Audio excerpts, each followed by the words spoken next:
He became a millionaire before 30, built his empire from nothing, and lived in a mansion so grand it felt cold even under the sun. But on the morning Adrian Vale decided to pretend he was paralyzed, his wealth meant absolutely nothing.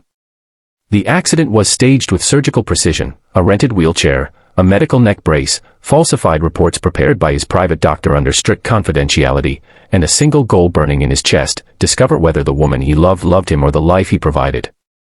For 2 years, Vivian had shared his bed, his parties, his jet, his laughter. She spoke often of loyalty, destiny, and forever. Yet something in her eyes had shifted the moment his company stocks dipped for the first time. Adrian noticed the impatience, the subtle disgust when he spoke about stress instead of profits. So he disappeared for a week and returned broken, or so it seemed. When Vivian first saw him in the wheelchair, her smile froze like cracked glass. She forced concern, touched his shoulder as if it were something fragile and unpleasant, and asked the one question that sliced deeper than any knife: will you ever walk again? From that day on, the mansion changed. Friends stopped visiting. Business partners sent prayers and vanished. Vivian's kisses became rare, her voice sharp, her patience non-existent. She complained about the wheelchair blocking hallways, about the silence, about how her life was on hold. And then there was Elena, the maid no one ever noticed. She had been hired quietly, wore a simple purple uniform, and moved through the house like a whisper. She cleaned, cooked, listened. When others avoided Adrian's gaze, Elena met it. When Vivian mocked him openly, laughing with guests as if he were invisible, Elena tightened her jaw but said nothing, until the day Vivian crossed the line. It happened in the garden, under the white columns, when Vivian pointed at Adrian and laughed loudly about how money really can't buy legs.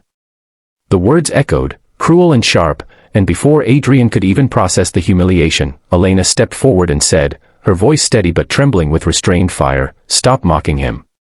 The world froze. Vivian stared, shocked that a maid dared to speak.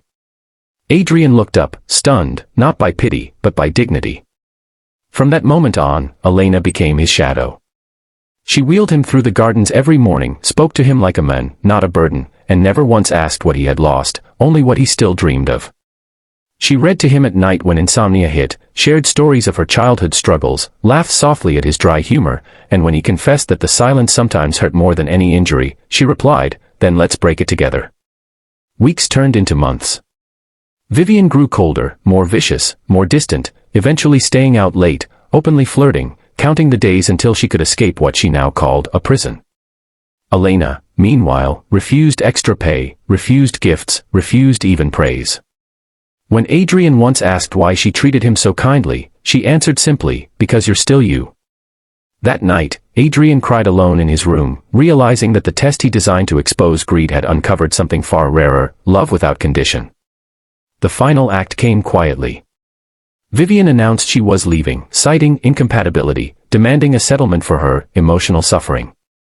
Adrian listened calmly, nodded, and asked Elena to wheel him into the main hall.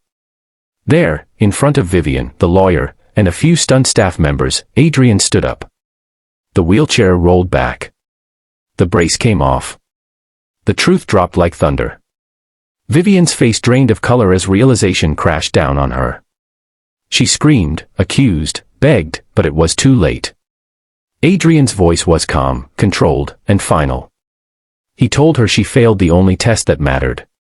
Security escorted her out of the mansion she once claimed as destiny. Later that evening, Adrian found Elena in the garden, ready to resign, believing she had crossed a line. Instead, he thanked her, not as a boss, not as a millionaire, but as a man who had been seen when he was at his lowest. He offered her a new life, not as charity, but as choice. Elena didn't answer immediately. She only said, "If this is real, then walk beside me, not ahead of me." And he did. This story isn't just about money or deception, it's about truth revealing itself under pressure, about how love is proven not in luxury but in loss. If this story moved you, if you believe real love still exists in a world obsessed with status, then don't forget to subscribe to the channel, because more powerful stories like this are coming, and the next one might just change the way you see people forever.